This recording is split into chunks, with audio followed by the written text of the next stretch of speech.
if you look at the price of gold over the first quarter of this year, it was greater than in virtually any other year other than, I think, perhaps 2011. We've never seen prices this volatile, but it is there now. I will be talking a little bit about the overall view of the market, and then I will pass the baton to Rohit Savant, our Director of Research and head of our research. Rohit has been the primary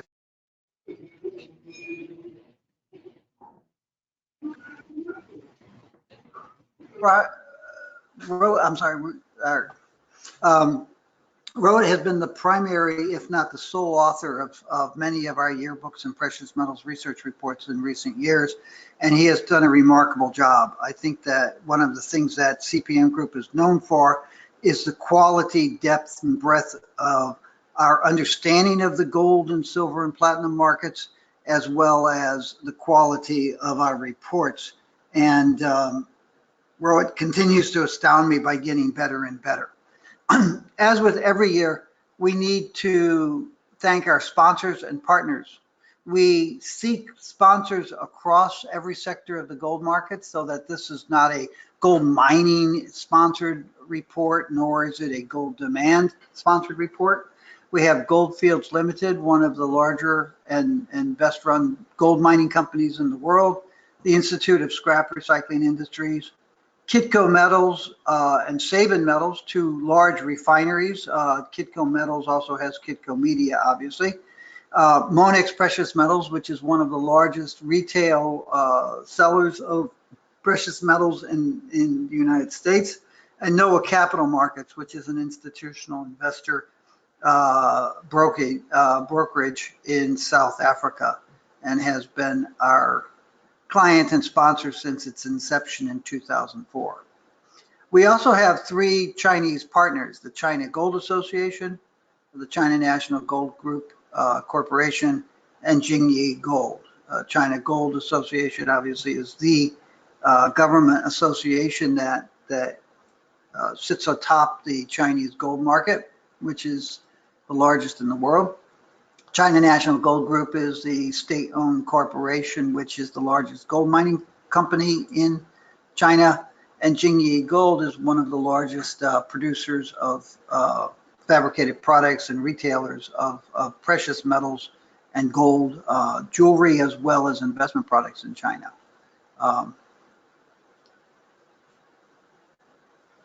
Just want to make sure that I don't skip things.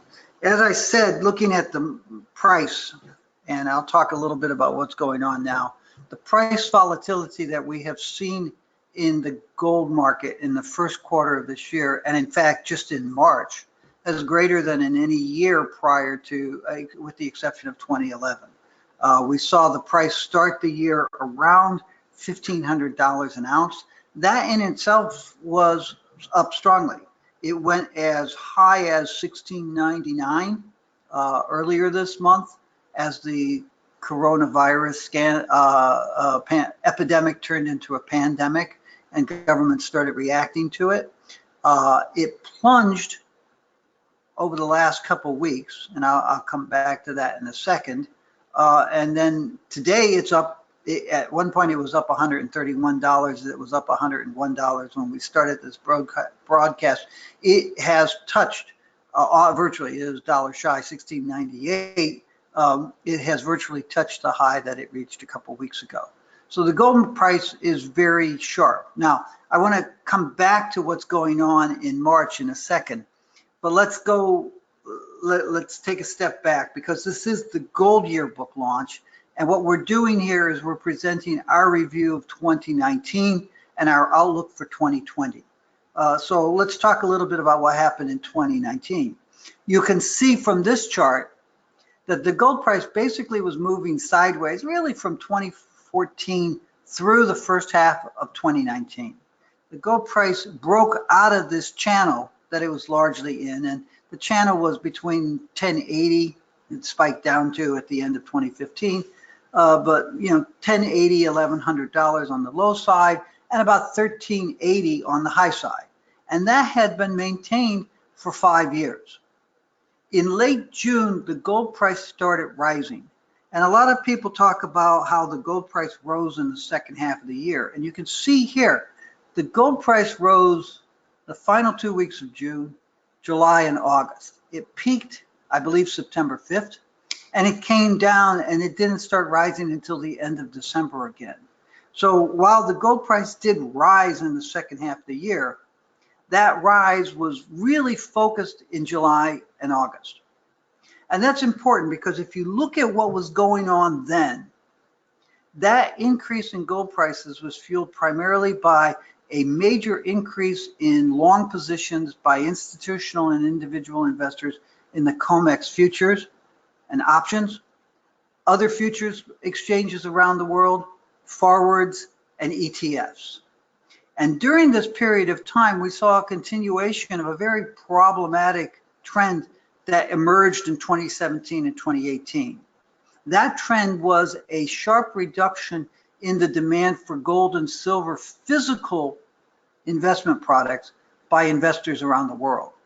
2018 and 2019 saw the lowest levels of investment demand for gold since the early Aughties, since the beginning of the gold market rally in 2001, 2002.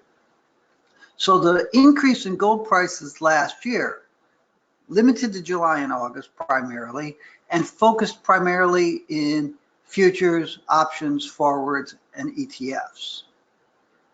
That's important to understanding the price decline that we saw a couple weeks ago.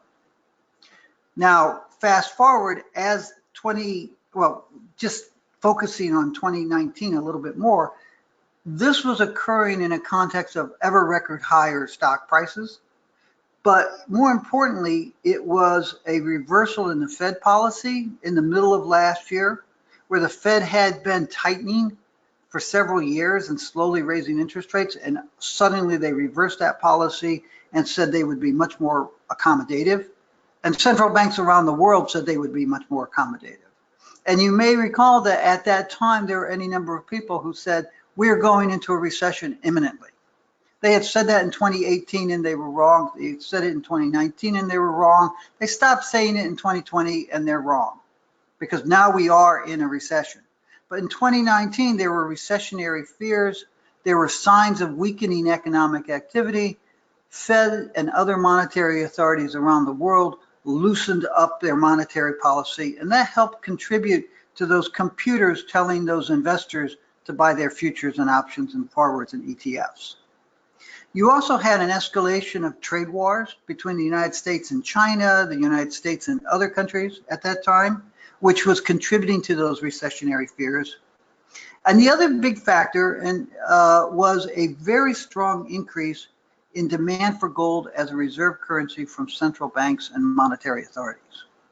So those were the three big trends that helped contribute to the increase in gold paper investments last year and the price. Now, when you go into 2020, everything's changed.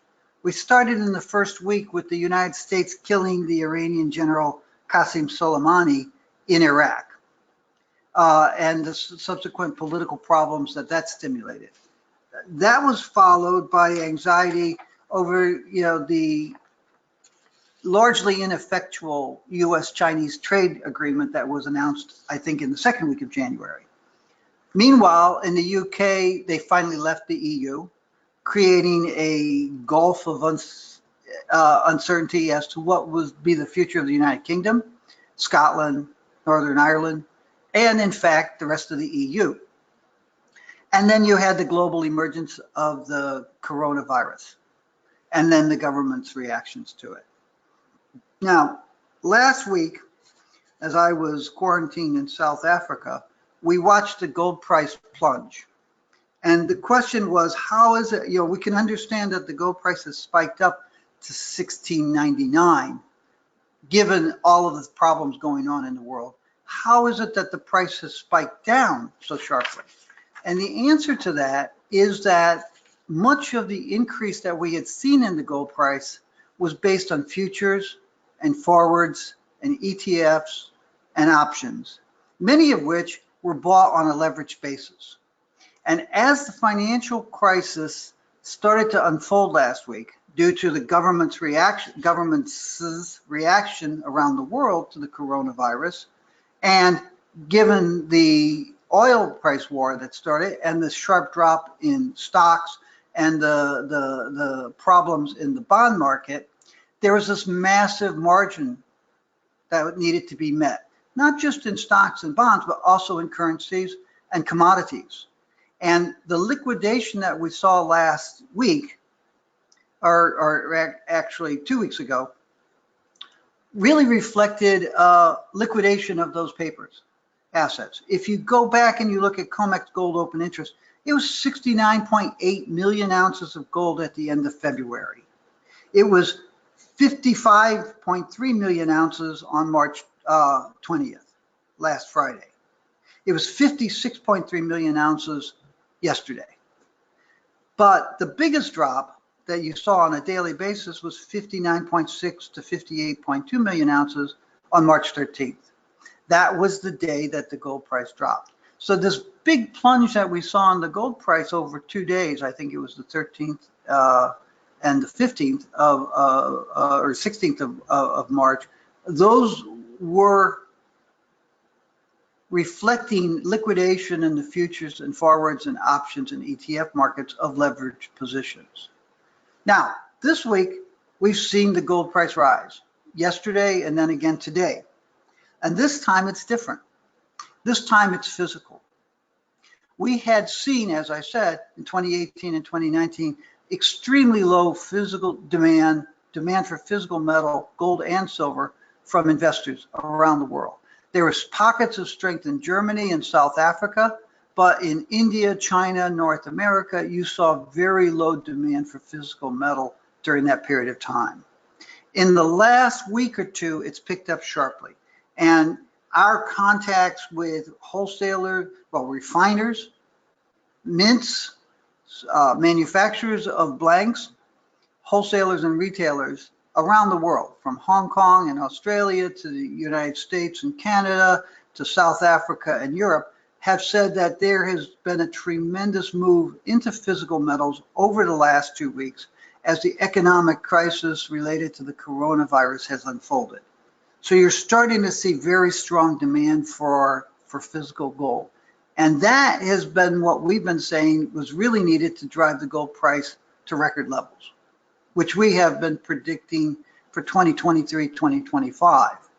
And I'll get back to that in a second. So this week you've got very sharp high gold prices, and it's 3 factors. It's one is that you've got strong demand for physical metal. Second thing is that you have a shutdown of the industry that supplies those physical metals.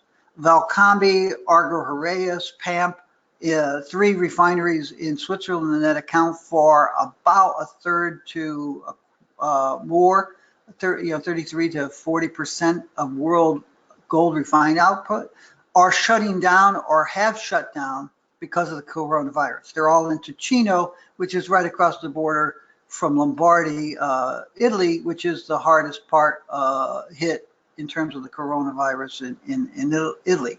They're all shut down, as are other refineries and fabrication facilities around the world. So you've got a squeeze on the supply, at least in the short term, and the short term is a month or two here, at the very moment when a supply chain that has been squeezed for the past couple years is demanding more metal. Those 2 factors combined yesterday with the Fed's enormous moves to try to alleviate the economic consequences of the crackdown and closure of the global economy, and have pushed the price up. Now, let me see if I can do this. We use this chart in our monthly reports, our precious metals advisories. We use it elsewhere too. And this goes back to early June, before the gold price started rising. The green bubbles, the size of the bubbles is the importance that these things could be. Green bubbles are potentially positive for gold. Yellow, orange are neutral. Red are negative for gold.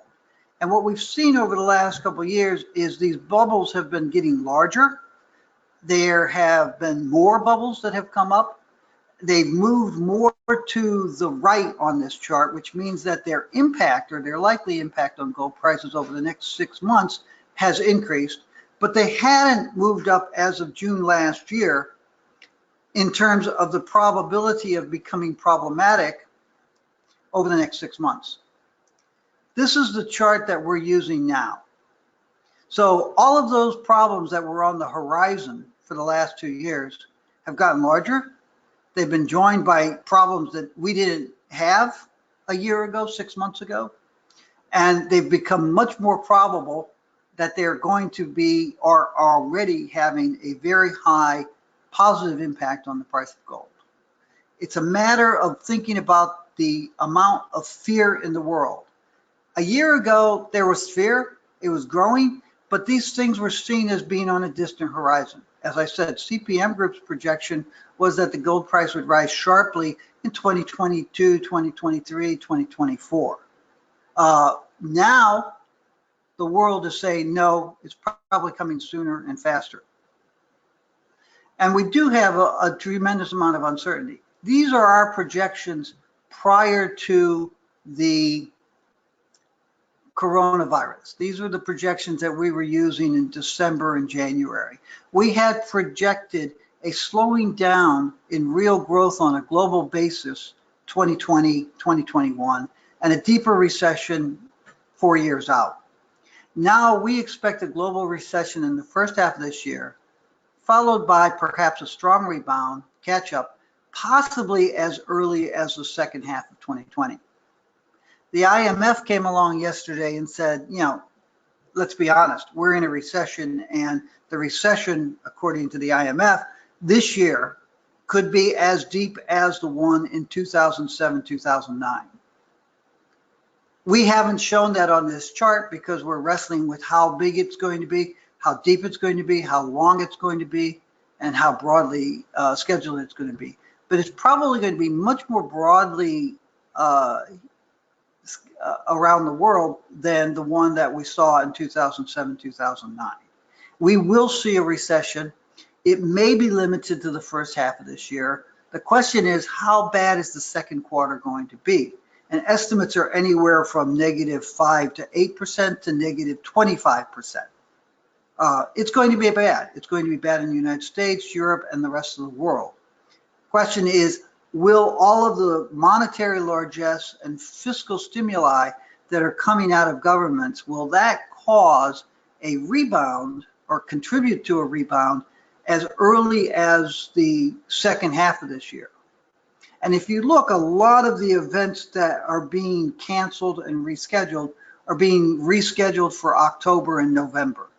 So that it's quite possible that if the coronavirus dissipates in terms of its economic impact and the economies start returning to normal and you have these fiscal stimuli kicking in, it's quite possible that you could have this kind of V-shaped recovery that we saw in 2009, 2010, and that is more common in deep recessions. We just don't know at this point. Our view is that we might see a recovery as early as the third or the fourth quarter of this year. But our secondary scenario is that it's a much more prolonged period of weakness. I'm going to turn the microphone and the screen over to Rohit at this point, and I will let him talk more about the fundamentals that we've seen in 2019, the fundamentals that we're seeing in 2020, and the uncertainties related to that. So let me do that at this point.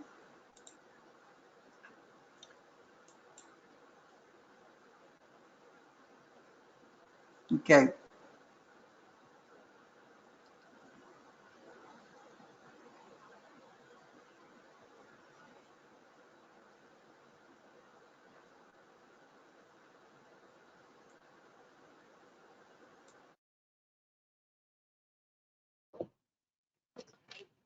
Thank you, Jeff. Sorry, just having a little bit of problem navigating the screen here.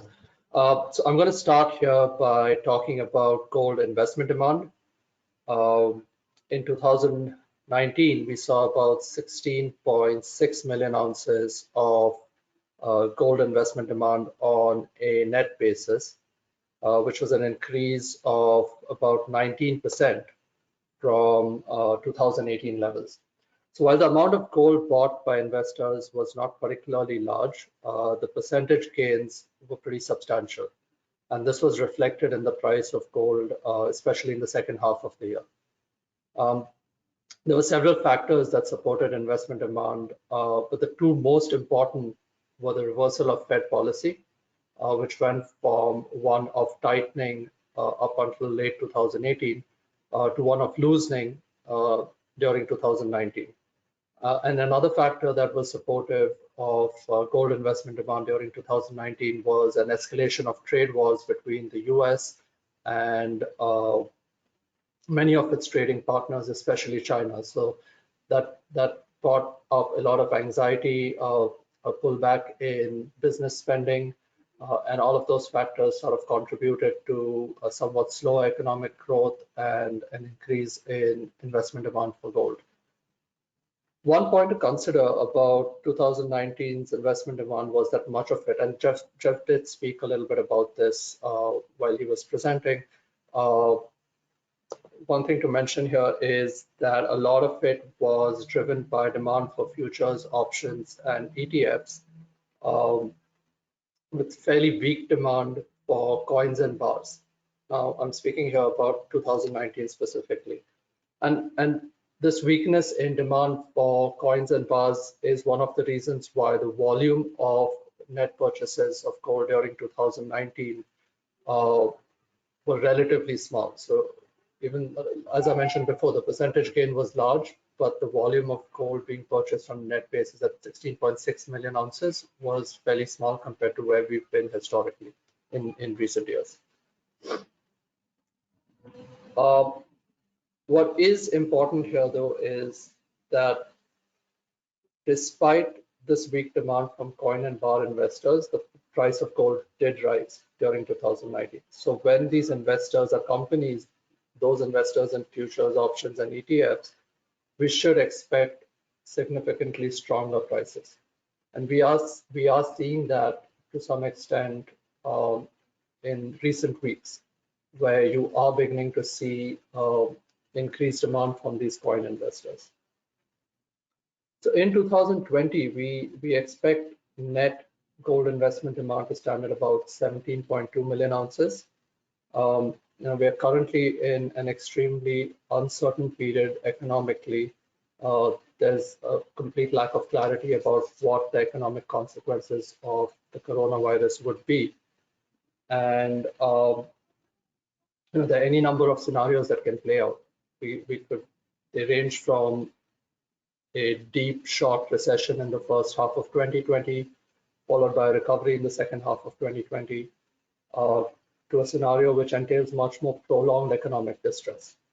So depending on which scenario plays out, gold investment demand could in fact be anywhere about 500 to 600,000 ounces higher than what we are expecting at about 17.2 million ounces. So our forecast of 17.2 million ounces is built at a fairly uncertain period economically. Our expectation, as Jeff mentioned, was that we see a short deep recession in the first half of this year and a bounce back during the second half of the year. So if the economic scenario plays out in that way, then we think that 17.2 million ounce net investment demand in gold should be expected during the current year. Now, in addition to the impact on investment demand from the coronavirus, you also have other factors that existed even before, or that were risks even before the coronavirus came into the picture. So you have the US election later this year. You have the potential fallout from the Brexit coming in later this year, just to name a few of the factors that could also be supportive of investment demand in 2019.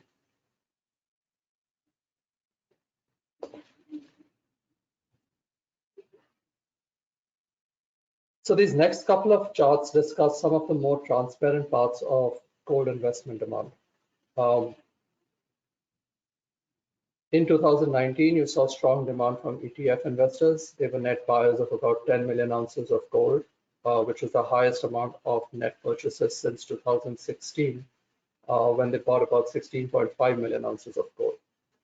At the end of 2019, you had about 87 million ounces of gold held by these investors. They've continued to buy gold during the first several. They've continued to buy gold through 2020, and at the end of last week, they were holding about 94 million ounces of gold. So what this chart shows us is global coin demand, which is the chart on the left-hand side. And the chart on the right-hand side shows us net long positions held by institutional investors on the COMEX.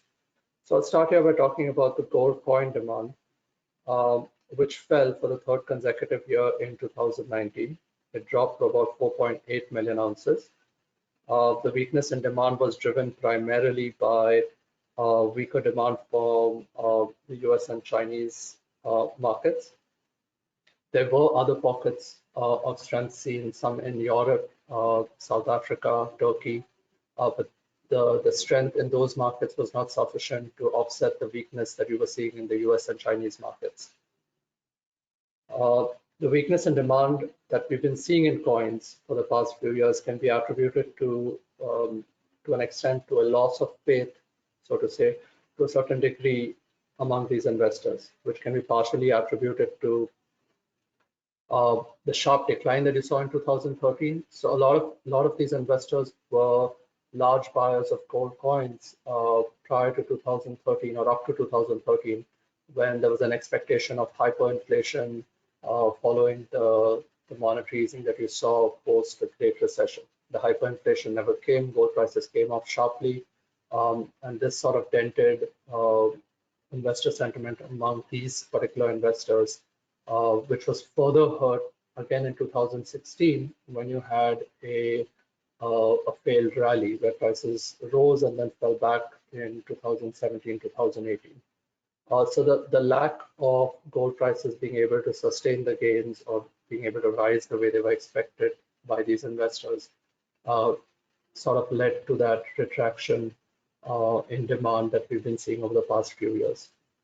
We do think that that market is changing, and we do expect that demand from this segment of investors is likely to rise if gold prices are able to sustain themselves.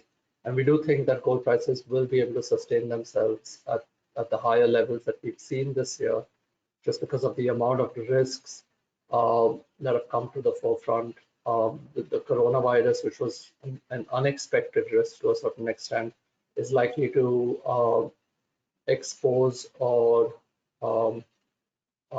bring up more forcefully some of the more dormant risks that have been in the market for the past few years. So on the whole, we think that prices will be able to sustain themselves at these higher levels, and this should help to boost confidence among these investors. We already have been seeing reports of increased demands, a jump in premiums for these coins. So demand from this sector, we think, would increase this year. And then you have on the right-hand side the net positions held by institutional investors on the COMEX.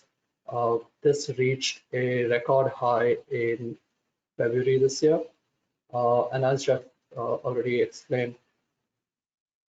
the increase that we saw here was partially responsible for the volatility and the deep decline in prices that you saw during March, when there was a rush to cash with investors basically exiting all assets. If that same demand was being held by coins and bar investors, the volatility and the decline would not likely have been as strong, just because of the difference in the reason for why these investors are invested in gold. Up until February, you had record high gross long positions, you had record high net long positions. They've come off. You have seen You have seen the decline in prices recently occurring because of that pullback in net long positions. And we do think that some of the weak longs who entered the market with rising prices have probably exited the market now. So this sets the stage for a more sustained rally going forward.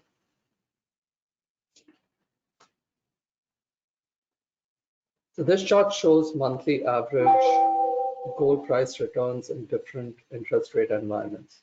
As the chart shows, returns are typically positive when real rates drop below 1%.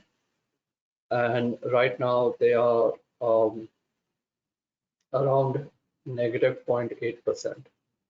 And we think that at least in the near term, real rates should remain negative, which should be something that would be supportive of gold prices in the near to medium term.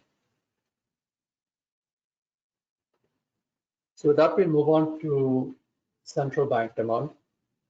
Central banks have been extremely instrumental in supporting gold prices in the past few years. They have to offset some of that lackluster demand from investors in these years.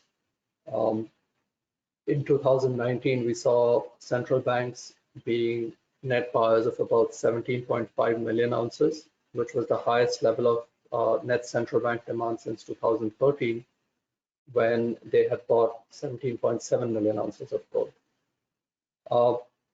Central banks have turned net buyers since 2008, and since 2008 through the end of 2019, they've accumulated about 132 million ounces of gold on a net basis, which accounts for about 12% of newly refined mine supply. Central banks turned net buyers as a way to diversify their forex reserves in response to the unconventional monetary policy response of various major central banks following the Great Recession and political hostilities between various countries, especially between the countries that have been buyers and some Western countries like the US and Europe. We expect central banks to remain net buyers during 2020. We expect that they would be net buyers of about 19 million ounces of gold. And if this level of net purchases is realized in 2020, then that would be the highest level of gold buying by central banks since 1962. Already as of January 2020, you see that central banks have been net buyers of 2.2 million ounces of gold. So it's fairly, the 19 million ounces is fairly achievable. So what this chart shows us is a breakdown of annual demand by gross purchases and gross sales. And as can be seen, not only are central banks buying more gold, but they're also selling a lot less gold than they have in the past. So it's a combination of a larger amount of purchases and fewer sales, which is definitely a positive as far as these entities are concerned. So what this chart shows us is the relation between net purchases made by central banks and the price of gold. And there's typically an inverse relation between gold prices and central bank gold purchases. That correlation between 2008 and 2018 stood at negative 0.62. In 2019, we saw central banks buying strongly alongside rising prices, which is the reason why that correlation has deteriorated a little bit when you include 2019. If this trend continues, that is the trend of central banks buying more gold even in a rising gold price environment, that's something that could be very positive for gold prices going further. This is because central banks will stop merely being a support to gold prices and will play a more important role in driving gold prices higher. So what they've done in recent years is, as I mentioned at the beginning, central banks have been very important in supporting gold prices at elevated levels, but they've done little in terms of being able to push gold prices higher. That has really been something that investors have been able to do. But if And that's because central banks were increasing their purchases when prices were coming up. So they played more of a supportive role than one of pushing prices up strongly. But if investors and central banks are seen buying when gold prices are going up, that we think is a very strong force in pushing gold prices higher in the medium to long term.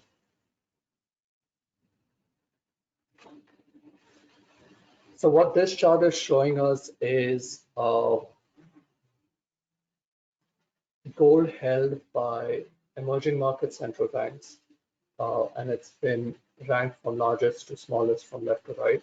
The expectation is that at least the more active central banks will continue to add gold to their holdings going forward. The red dots will show you what percentage gold makes up of total monetary reserves for these central banks. Russia is the largest holder of gold among this group, and gold accounts for about 20% of its monetary reserves. It's a net exporter. Russia is a net exporter, so it earns more forex than it needs. And this forex is typically in dollars and euros, currencies it wants to diversify away from. Because of its status as a net exporter and due to its relations with the US and Europe being strained, we think that Russia would continue to add gold to its holdings going forward. So even though its gold holdings now account for about 20% of its total monetary reserves, we do think there's still further scope for increases in gold buying by the Russian central bank. The next largest central banks by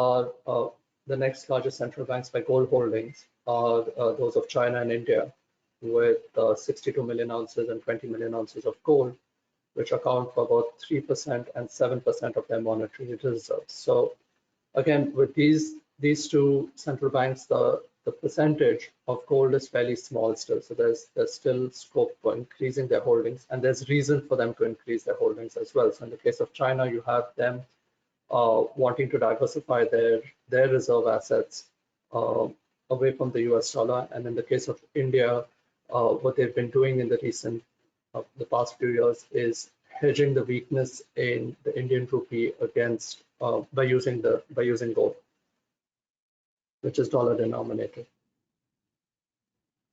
Then you have the central banks of Turkey and Poland, which are also expected to continue adding gold to their holdings, with the Central Bank of Turkey being an active buyer since around May 2017, and the Central Bank of Poland explicitly stating that they expect to add more gold to their holdings when they made their purchases last year.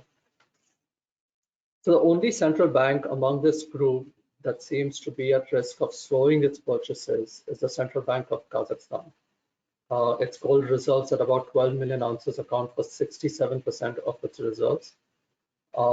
So there is a possibility that you start seeing some slowing down. You've already been seeing a slowdown in purchases in recent years. And we think that this is likely to continue in the coming years.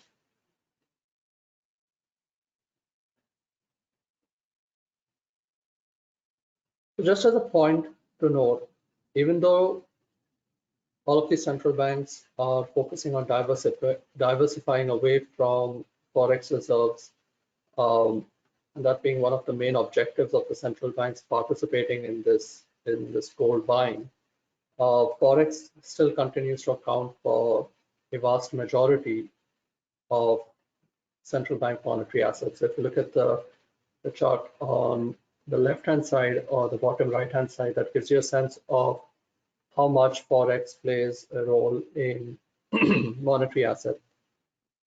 And even among the monetary, and even among this, even within this forex reserves, the USD still accounts for the vast majority of reserves. So if you look at the chart on the right-hand side, you can see that it has been fairly steady at about 60%. So despite everything you hear about, countries trying to move away from the dollar, it still continues to hold an extremely important position and a fairly steady position for an extended period of time now within these monetary assets. So with that, we move on to supply. Total supply, which is made up of scrap supply and mine supply, declined to about 128.1 million ounces in 2019. It was driven lower primarily by weakness in mine supply, which fell by about 900,000 ounces to 98.2 million ounces. This was off from its record that it reached of 99.3 million ounces in 2017. We don't expect mine supply to go back to those record high levels anytime soon. In our longer term projections, we do have them rising eventually, but it's not something that we expect will occur in the short to medium term.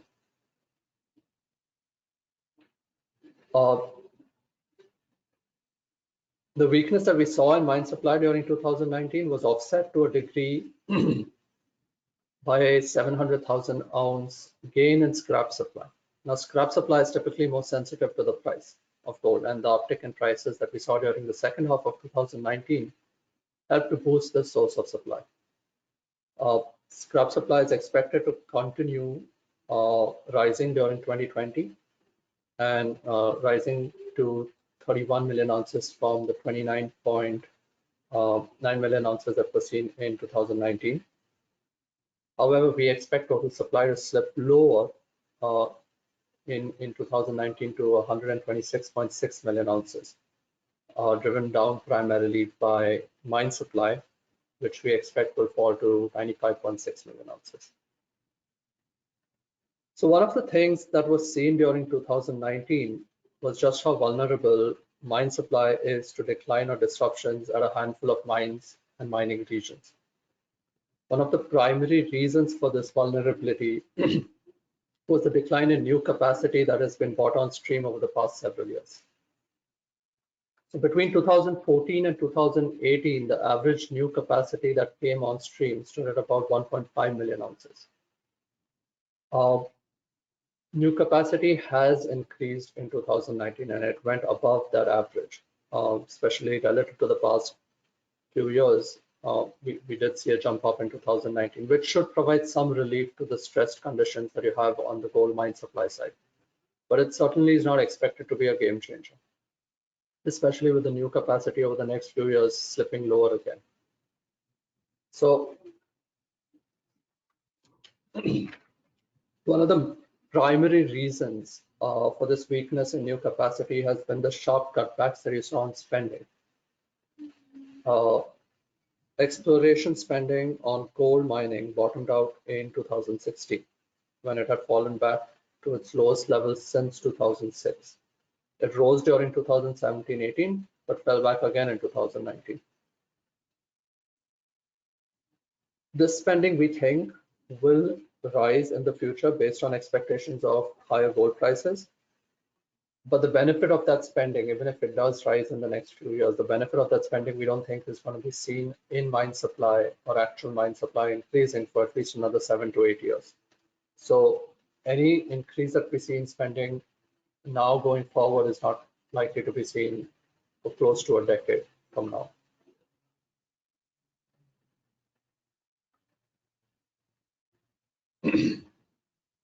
So what you're looking at here is the production weighted all-in sustaining costs, which rose to 1,020 in the third quarter of 2019. This was the highest level of all-in sustaining costs since the fourth quarter of 2013. And the primary driver of higher all-in sustaining costs was the cash cost component, with the sustaining cost component largely flat during 2019. So cash costs on a production weighted basis rose to $750 an ounce in the third quarter of 2019, which was the highest since the second quarter of 2013. So in terms of costs, we basically saw these costs rise back to levels that they were at right at the end of the last bull market. Mining companies have generally over the past several years struggled with controlling cash costs, and there are several reasons for this. Firstly, many of the components of these cash costs are outside the control of mining companies. Mining companies are essentially price takers. Labor, which is a large component of cash costs, is typically sticky. It doesn't just weakness in gold prices or any commodity price is not likely to result in a decline in labor costs. It may stagnate, but they're not likely to decline very easily. And then you have the correlation, the positive correlation that you have between gold prices and cash costs, which, like I said, it's a positive correlation. So that helps to explain to some degree the increase in cash costs that we saw during the latter half of 2019. And when you look at sustaining costs, they stood at about $264 an ounce during the third quarter of 2019, which was largely flat from the previous year, and at the average cost that they've been at since 2014. So oddly, the 264 is exactly what the average has been since 2014. And mining companies have had greater control on these costs. They've held them at those levels, which is about half of what they were at the end of the last bull market in gold. So with that, we move on to fabrication demand. Gold fabrication demand declined to about 94 million ounces in 2019, which was its lowest level since 2016, when it stood at about 93.5 million ounces. We had weaker gold fabrication demand during 2019, driven by higher gold prices and weakness in demand from China and India. So China and India account for about 45% of global gold fabrication demand. And China's demand was down last year, driven primarily by slower domestic growth and the higher gold price. And then in the case of India, you saw it largely responding to the high gold price. Prices rose during the second half. That's the period when you have all the festivals and the marriage season. So you saw some weakness in demand from India because of that higher gold price, and the weakness in the Indian rupee amplified that higher gold price for Indian buyers. So that was the reason why you saw weakness in Indian gold demand during 2019. There were some factors that were supportive of fabrication demand during 2019. So you had lower gold price volatility, you had fairly healthy demand from the US, but these factors were not sufficient to offset weaknesses in demand from countries like China and India. This year, we expect gold fabrication demand to continue declining. We have it forecast to decline to about 90.4 million ounces, which is its lowest level since 2012. We expect this gold fabrication demand to decline as a result of higher prices, weaker global economic growth, and higher gold price volatility. So with that, I will open this up for questions. Thank you, Rohit. In my negligence, Rohit has just summarized in about 40 minutes a 207-page report that presents the most thorough set of data that you can imagine on the gold market, both historically and in 2019 and 2020. And in my negligence at the beginning, I didn't say, if you have questions, there's a tab on the GoToWebinar thing where you can type in questions and then we'll read them out. I also should have told you that this thing will be reviewable, that if people want to review it, they can contact CPM Group and find out how to do that. And our yearbooks are for sale. We're not a charitable organization. You can buy them from CPM Group direct at cpmgroup.com, or the Northern Miner is now selling them. They are the first of what we expect will be a series of companies that will be doing this. We have 3 questions immediately, and let me deal with the first couple. The first question is, can you please speak to moves this morning? What was the cause? And I suspect that may be someone who came in after my initial comments. I think there were 3 sets of causes for the move this morning, maybe 4. But the one is that you've had the announcement yesterday that Valcambi, Arger Heraeus, and PAMP, the 3 largest refineries, I believe, in Switzerland, and you know, collectively they account for more than 1/3 of refined production and capacity in the gold market. They're all closing because of the coronavirus. They're all based in Ticino province, which abuts Milan. They're there because they have traditionally fed the jewelry industry in northern Italy, and they're all closing for an extended period of time. Other facilities, refineries and fabricators and small bar manufacturers around the world are also closing down. That's putting a constraint on the physical metal available for investors at a very time when investors are pivoting from futures, forwards, options, ETFs to physical metal. So we're seeing an increase just in the last 2-3 weeks for physical demand for coins and medallions and small bars. And at that point, yesterday and today, you've seen a contraction. So if you talk to people who sell either on a wholesale or retail basis precious metals to investors, what you're finding is that their sales have risen very sharply in the last couple of weeks, and they are frantically looking for supplies to meet the increased demand after a 2-year drought in which investors were not buying nearly as much. The second set of factors, I mean, that's 1 and 2, increased in physical demand and a constraint in physical supply of investment products.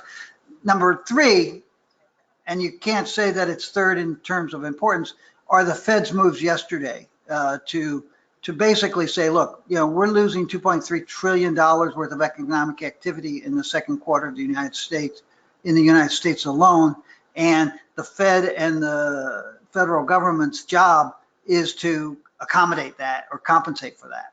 So there was this tremendous indication that the Fed will do whatever it can, and maybe this time the US government will follow along with fiscal stimulus too. The first question, the next question I'll deal with too is, why is platinum cheaper than gold for such a long time? It's very simple. Platinum is an industrial metal. Its major use right now is in auto catalysts, primarily for commercial vehicles. Commercial vehicles have been suffering for a few years, and they continue to suffer. In the first part of this year, in January alone, U.S. commercial vehicle sales were off 17%. They were off 9% in Europe and 10% in Japan. So you don't have a lot of demand for physical platinum from industrial users. And you have ample supplies in that the platinum market. Gold, however, is a financial asset. It's a quasi-currency. It's a hedge against the stock market decline. It's a hedge against economic, political, financial uncertainty. And people are buying gold, either paper gold or physical gold now, because they're very much concerned about the state of the world.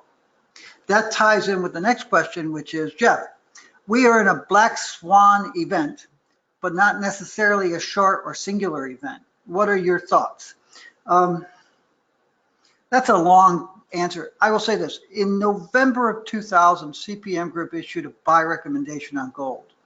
And we said that we thought that the gold price, which was about $270 an ounce then, would go into a long-term secular increase because investors around the world and central banks later would rediscover the value of owning some of their wealth in gold.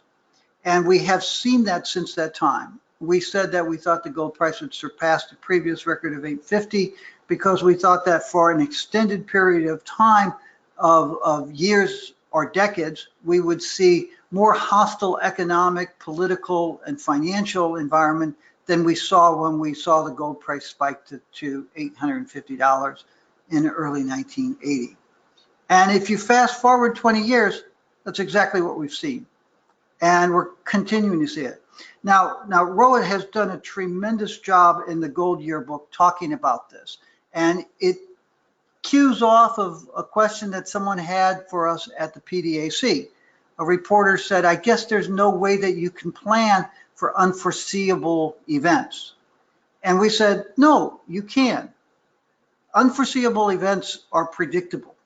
You can assume that there will be black swan events.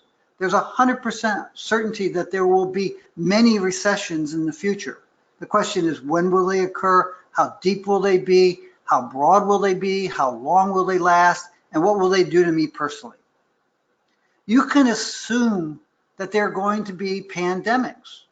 Just since 2000, we had SARS, we had MERS, we had swine flu, and we had Ebola. Only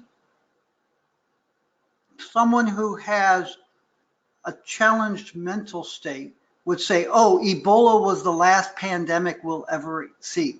And that's just since 2000. The reality is that pandemics have occurred. We haven't seen one this bad since the Spanish influenza of 1918 to 1920, but pandemics will occur. And governments and corporations and people should expect that. You may not know what's going to occur, but you can expect that these black swan events will occur. And as we globalize and as we become ever more dependent upon each other, even at a time when international cooperation among governments is declining, at least insofar as governments aren't necessarily cooperating with the United States, or the United States is not cooperating with them, you should assume that these things will continue. And one of the ways you protect yourself is you diversify the denomination of your wealth and the denomination of your portfolio by having different currencies and having gold and having silver. So I think that that's a real factor there. Next question. In a nutshell, where do you see gold prices trending in 2020? Do you expect, despite the corona crisis, an increase in central bank gold buying at record highs like last year? And do you expect the US dollars to buy the gold? Expect sell of US dollars to buy the gold, I guess, for central banks. We expect central banks to continue to buy gold. They may not buy quite as much this year as they did last year for a couple of reasons, which Rohit talked about. One is that they're price sensitive and the gold price is higher this year than it was last year. Another one is that they're sort of distracted by other factors. But the reality is that on a long-term basis, central banks want to diversify their monetary reserves away from the dollar and away from the euro. And one of the places where you can park some of your wealth is in gold. That's true for central banks, just as it's true for individual investors and private institutional investors. So we assume that central banks will continue to buy gold. They may step down a little bit this year because the price is rising and because they're distracted by other more pressing things. But from a long-term perspective, central banks will continue to buy a lot of gold. Right now, I don't think that they're necessarily selling the US dollars to buy gold. We'll have to see how that is. The next question has to do, how will ASICs trend this year? And I'm going to ask Rohit if he wants to deal with that question. Sure, I can take that question. We would expect, we don't have specific forecasts on what all-in sustaining costs would look like, but we can expect these costs to rise this year. It's fairly typical for these costs to increase in a rising price environment. We already saw a bit of that happening in 2019, and we've seen that happen several times over historically. There is a positive correlation between costs and prices.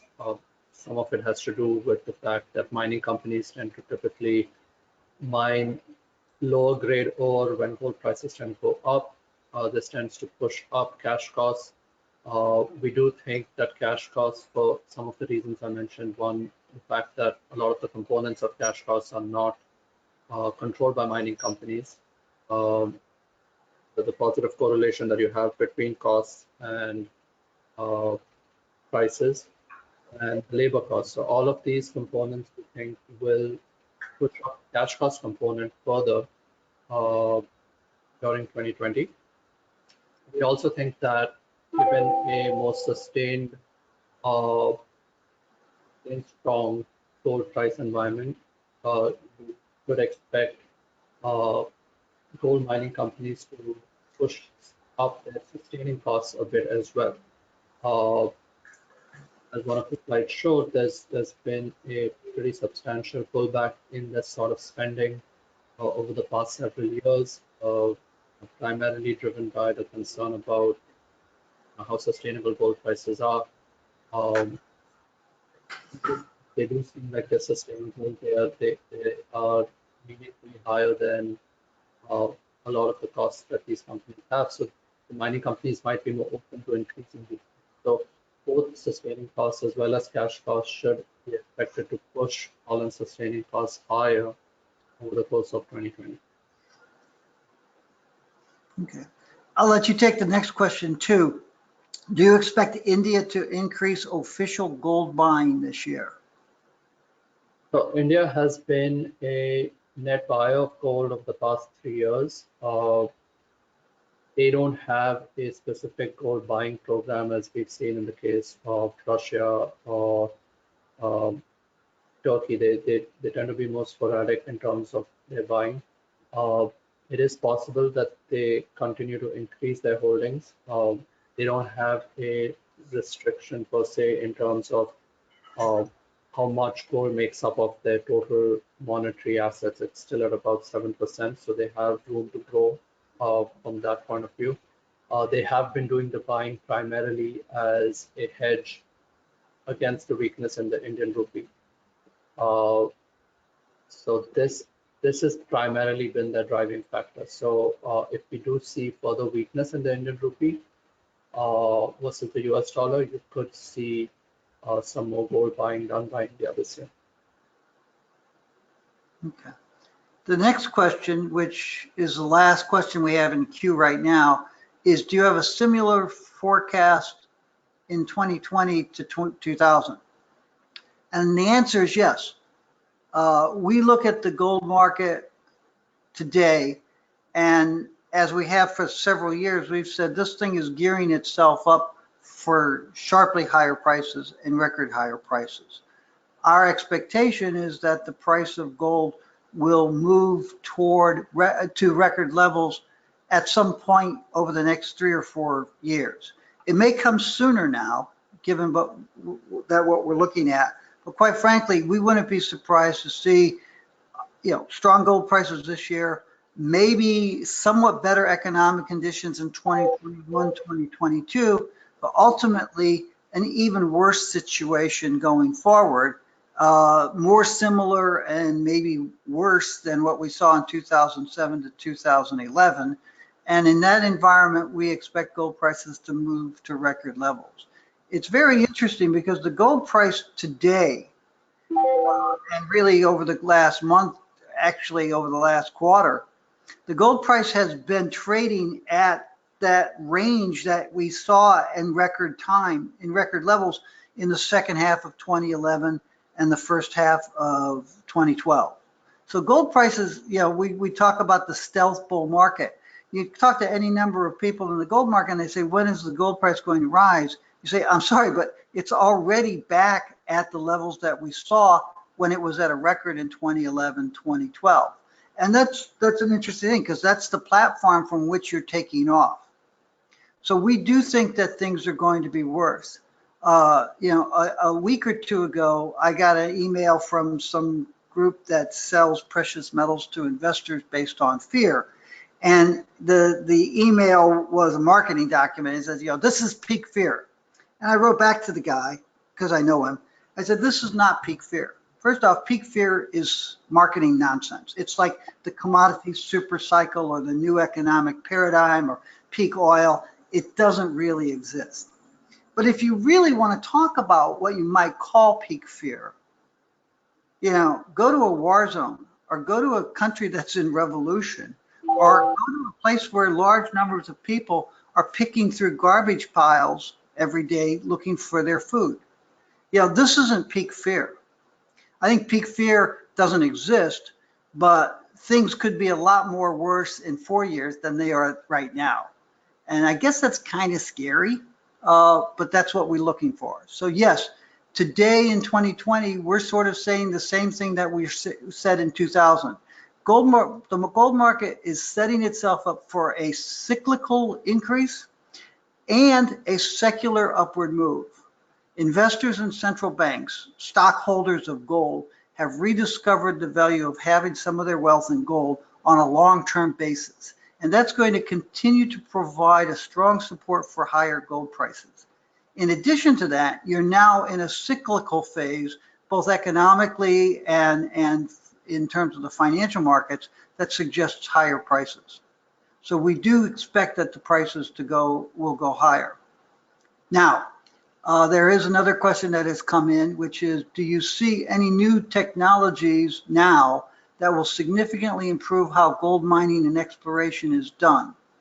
I have some views on that, but let me see if Rohit first wants to address it. I can let you take that one, sir. Okay. Did you say you would take it or let me take it?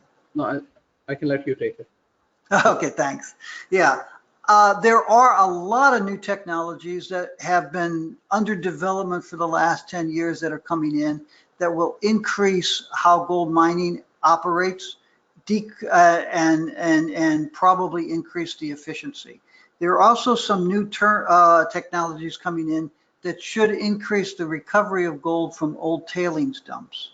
And then in terms of exploration, I think the exploration industry is up for reorganization and repositioning, because I think that a lot of the exploration has gotten away from field research to computer-generated research or computer-based research, and I don't think that that's particularly efficient. In addition to which, you have a tremendous number of companies involved in exploration that probably will face continued constraints on their capital raising, which are causing problems for other companies that might have more useful and interesting properties. So I think that the exploration industry needs to go through some changes, but the mining industry is in fact going through those changes now. That's the last of the questions we have at this point. If there are no more questions, well, I'll remind you that the report is available at CPM Group's website and other outlets. And this presentation is reviewable. If you have people who want to see it, contact CPM Group, info@cpmgroup.com, and we can help you make this available to you. If there's nothing else, I want to thank you for today. You've taken an hour and 10 minutes out of a very critical day in the markets to listen to us, and we appreciate that. We will see you later in April, I hope, when we do our Silver Yearbook launch on April 28th. Thank you and good day.